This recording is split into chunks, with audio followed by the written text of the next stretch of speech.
অন্তর্বর্তী সরকারের ১০০ দিন আইন মন্ত্রণালয়ের কৈফিয়ত শীর্ষক সংবাদ সম্মেলন। কৈফিয়ত জানাতে গণমাধ্যমের সামনে হাজির হন আইন উপদেষ্টা ডক্টর আসিফ নজরুল। বলেন, জুলাই আগস্টের গণ আন্দোলনের মুখে অনেক আইন কর্মকর্তাই পালিয়ে গেছেন, তাই নতুন করে নিয়োগ দেওয়া হচ্ছে ৪৩০০ কর্মকর্তা।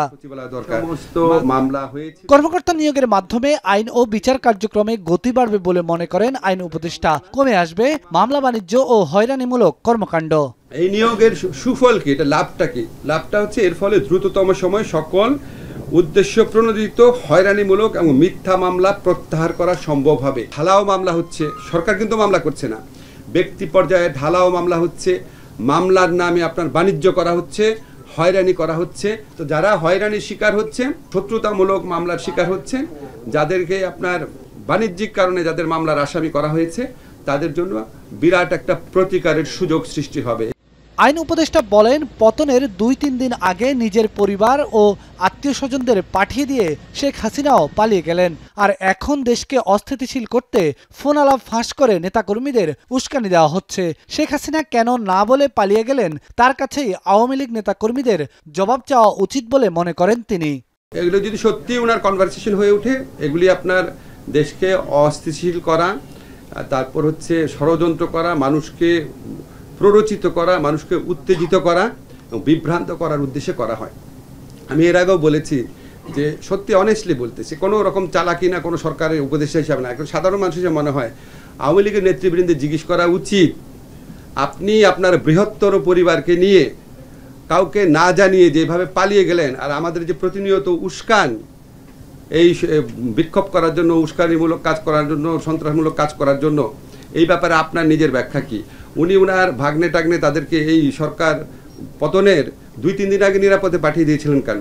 অতি প্রয়োজনীয় কিছু সংস্কার করে যত দ্রুত সম্ভব নির্বাচন দেওয়া হবে বলেও জানিয়েছেন আইন উপদেষ্টা ডক্টর আসিফ নজরুল।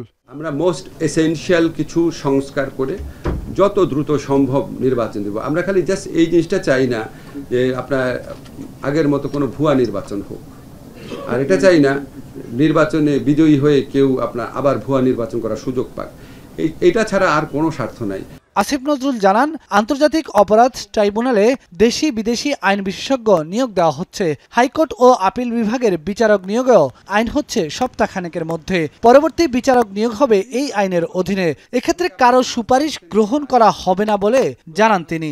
আমাকে প্রধান বিচারপতি জানিয়েছেন যে উনাদেরও একটা উদ্যোগ রয়েছে এই ধরনের একটা আইন করার জন্য, যাতে আমরা উচ্চ আদালতে নিরপেক্ষ, যোগ্য, দক্ষ, সৎ বিচারক পাই। আন্তর্জাতিক অপরাধ ট্রাইব্যুনাল পুনর্গঠন করেছি আমরা, এটা আপনারা জানেন, এটা আমাদের অন্যতম প্রধান এজেন্ডা ছিল। এরপর চিফ প্রসিকিউটর সহ ১১ জন প্রসিকিউটরকে নিয়োগ প্রদান করা হয়েছে। এছাড়া স্পেশাল প্রসিকিউটরাল অ্যাডভাইজার হিসাবে বিদেশি এবং দেশি বিশেষজ্ঞ পর্যায়ের আইনজীবীরা নিয়োগ প্রাপ্ত হচ্ছেন। বিদেশি যিনি আছেন, ওনার নিয়োগপত্র সম্পন্ন হয়েছে আজকে, আপনারা ২-১ দিনের মধ্যে জানবেন।